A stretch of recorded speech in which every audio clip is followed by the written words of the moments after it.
It was going to be the last Christmas Eve of a little country church. The furnace was dead, the roof was failing, the flock had shrunk to a handful of gray heads, and outside, the worst blizzard in 20 years was closing every road into town.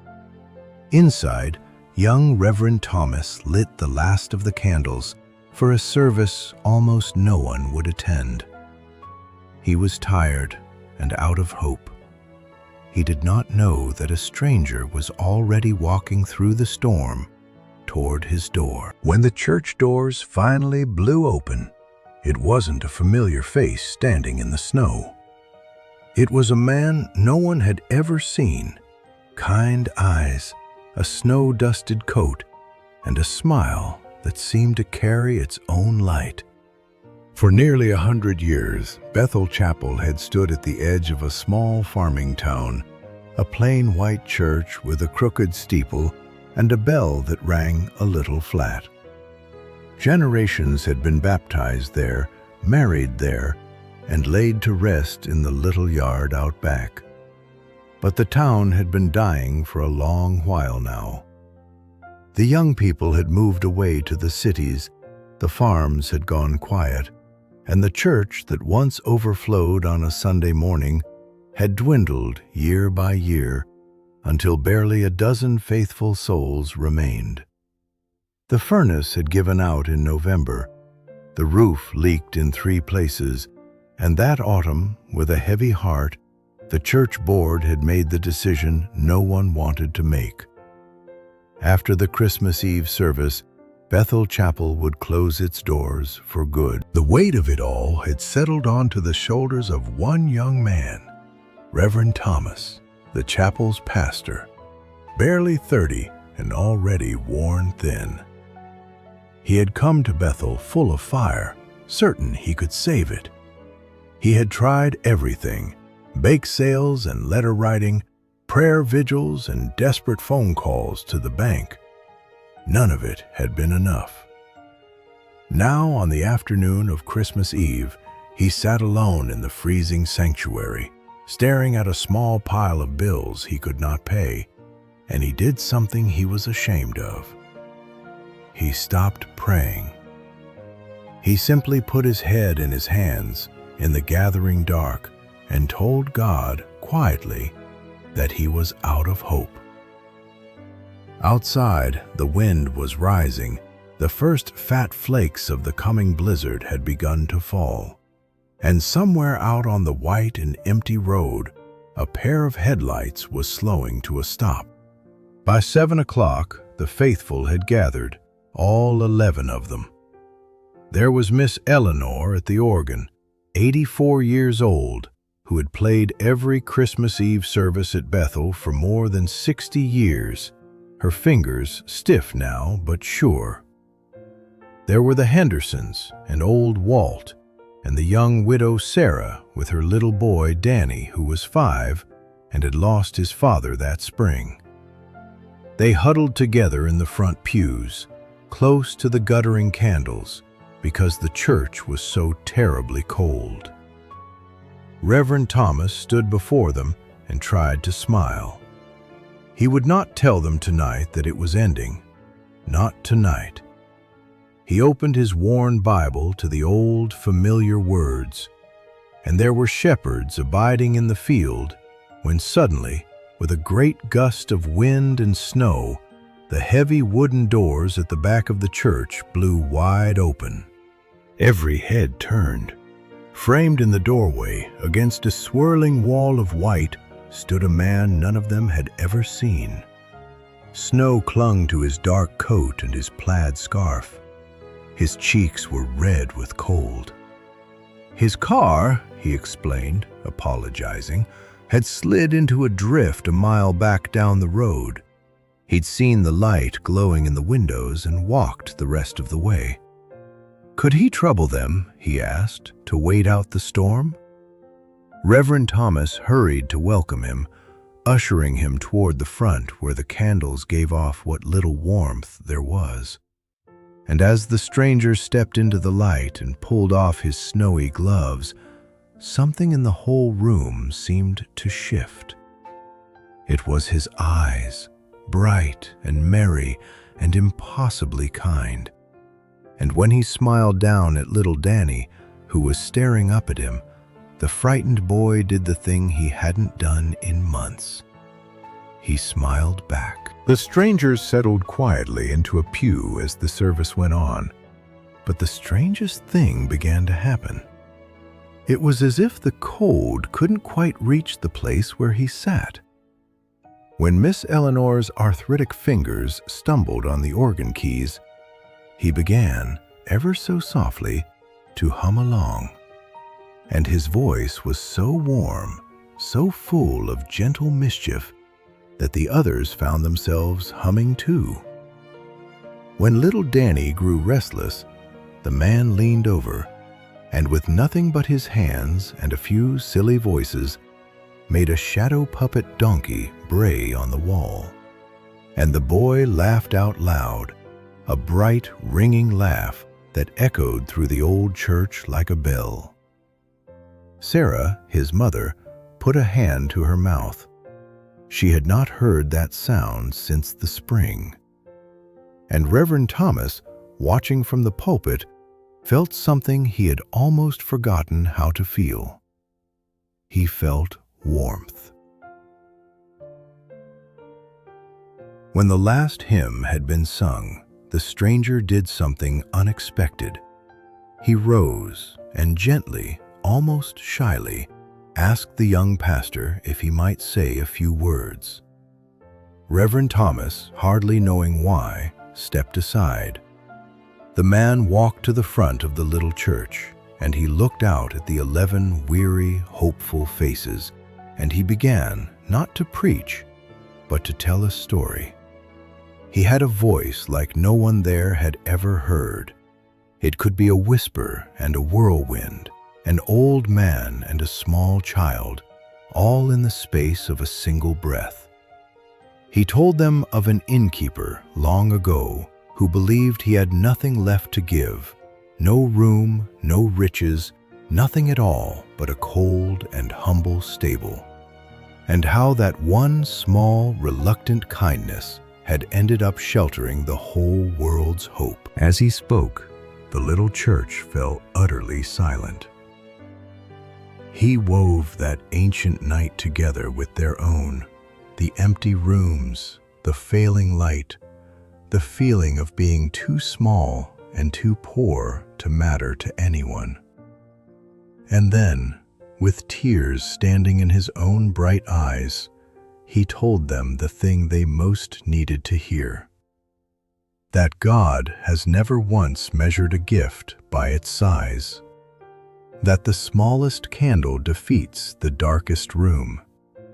That a stable was enough, and a manger was enough, and that 11 faithful souls in a freezing country church, refusing to let the light go out, were enough, more than enough, in the eyes of heaven. By the time he finished, old Walt was weeping openly. The Hendersons were holding hands, and Reverend Thomas felt the hope he had surrendered that very afternoon come flooding back into his chest like the warmth of a fire. They should have been shivering.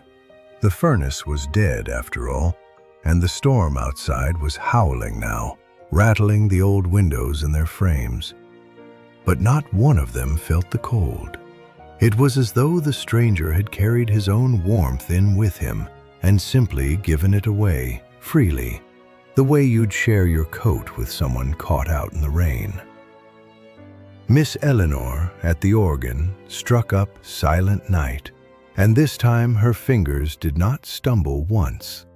The whole little congregation rose and sang, really sang, the way Bethel Chapel hadn't been sung in for 20 long years, their voices climbing up past the leaking roof and out into the storm. And the stranger sang loudest of all, his arm around little Danny, the two of them beaming, while the snow fell soft as grace outside the windows. For one shining hour, the dying little church was more alive than it had been in a whole generation. No one wanted the night to end. They lingered afterward in the candlelight, laughing, remembering, introducing themselves to the kind stranger who had walked out of the storm, though, oddly, no one ever quite caught his name. He deflected the question gently every time it came, turning it into a joke, a warm word, a question of his own about their lives. He wanted to know everything about them, about Danny's father, about Miss Eleanor's 60 Christmases at that organ, about the church and all it had meant to them. He listened as though there were nowhere else in all the world he would rather be. And slowly, one by one, as the storm outside began at last to soften, the little congregation gathered up their coats to go home. It was young Sarah he found a moment for, last of all. She had been standing quietly by the door, her sleeping son grown heavy in her arms, and there was a grief in her face that the evening's warmth had softened but had not erased. The stranger came to her gently. No one heard everything he said, but those standing near enough caught a few quiet words. That Danny's father could still be found, he told her, in every kindness the boy would ever give and ever receive. That love like that does not die in the cold ground, but goes on ahead of us and keeps a light burning in the window. And Sarah, who had not been able to weep since the funeral, finally, mercifully, wept. And when she looked up to thank him, she was smiling through her tears. The bell in the crooked steeple rang out midnight, Christmas, come at last. And in the small commotion of coats and goodbyes and candles being snuffed, no one quite noticed the moment the stranger slipped away. One minute he was there, laughing in the doorway. The next, there was only the open door and the cold, sweet air, and his footprints in the snow already filling with fresh white. Reverend Thomas ran out into the night after him, calling his thanks, wanting a name, an address, some way to repay a debt he couldn't even begin to measure.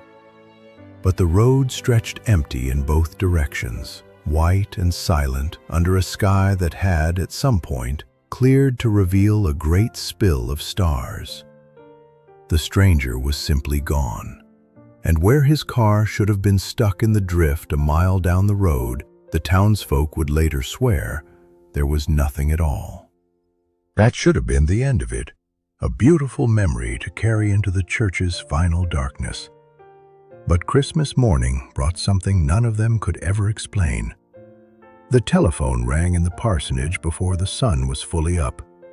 It was the manager of the town bank, a gruff man not given to sentiment, and his voice was strange and unsteady. Overnight, he said, every debt Bethel Chapel owed had been paid in full. The furnace, the roof, the back taxes, all of it, settled to the very last penny, and then some, with enough left over to keep the doors open for years to come. There was no name on the payment, no note, no way at all to trace it. It's like it fell straight out of the sky, the banker said, and Reverend Thomas, standing in his cold kitchen with the phone in his hand, began, very quietly, to laugh, and then to cry. They never learned for certain who the stranger had been. But the story spread, first through the town, then far beyond it, and as it traveled, someone, somewhere, said the thing that has clung to the tale ever since. It was old Walt, they say, who first saw the photograph, months later, in a magazine at the barber shop. A famous face, caught mid-laugh, with those same bright, merry eyes, that same broad and tender smile. He brought it to the others, his hand trembling, and one by one, the people who had been inside Bethel Chapel that Christmas Eve looked at the picture and then at each other and felt the hair rise on their arms. They could never prove it. They knew exactly how it would sound, but to their dying day, every soul who was in that church that night would swear that the kind stranger who walked out of the blizzard was Robin Williams. Now, a sensible person will tell you it couldn't possibly have been, that it was surely just a good-hearted traveler with a familiar face and a generous friend at the bank. And perhaps that's so. But the people of that little town had stopped worrying long ago about what a sensible person would say, because they knew what they had felt in that freezing sanctuary, the warmth that came from nowhere, the laughter that raised the dead places in their hearts, the story that gave them back their hope on the very night they had finally run out of it. They knew a gift when they had been given one, and whoever the stranger was, whatever his name, they had no doubt at all about who had sent him. The following Sunday, in a church that was suddenly, miraculously going to survive, Reverend Thomas stood before his little flock, and a good many curious newcomers besides, and preached the sermon of his life.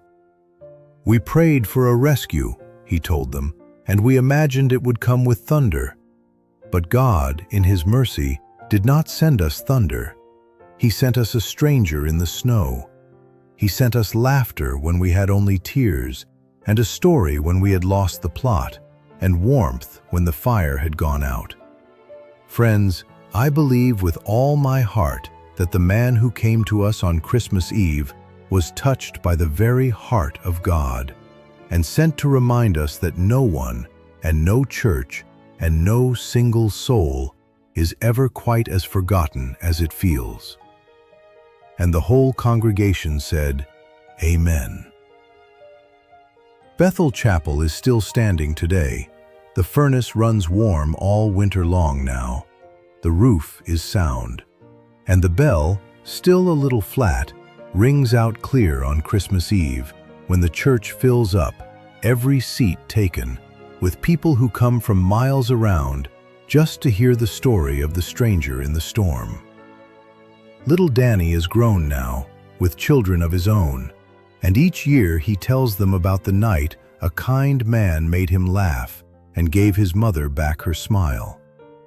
No one ever did learn the stranger's name for certain, but then perhaps that was always the point. The greatest kindnesses in this world are rarely signed.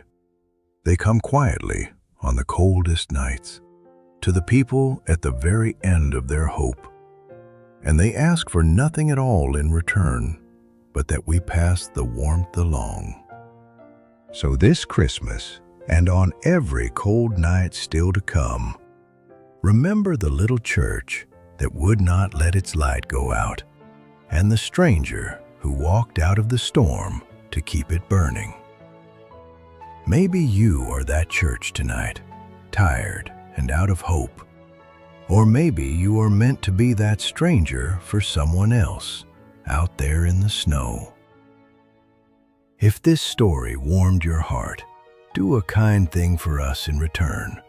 Share it with someone who needs a little light, and subscribe to sit with us again for more of the quiet wonders this gentle man left behind. From our family to yours, a blessed Christmas, a warmer winter, and may a kind stranger always find your door. Good night, and God keep you.